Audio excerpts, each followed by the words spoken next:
ترافیکي لارښود.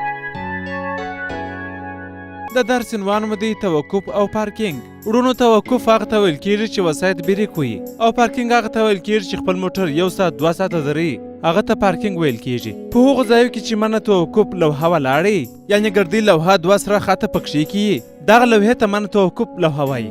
د ټرافیکو قانون وایي چې دلته توقف کول منع دي او بل بیا منه پارکینګ لوحې دي.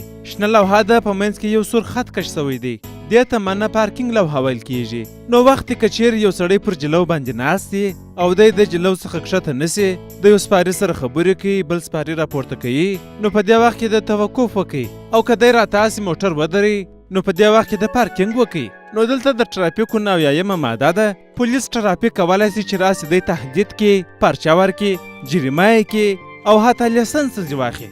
یعنې په هغه وخت کې چې ما ته ښه په پوهېږو چې زما ستا درېدل دلته مشکلات جوړوي، جاده کمباره ده، نو موږ باید دلته موټر ونه دروو او نه باید پارکینګ وکړو. پارکینګ باید موږ تاسې په هغه ځایو کې وکړو چې هغه ځای خاص د پارکینګ دپاره جوړ شوی.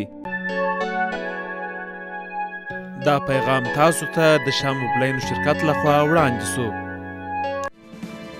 شاه د اعتبار وړ نوم.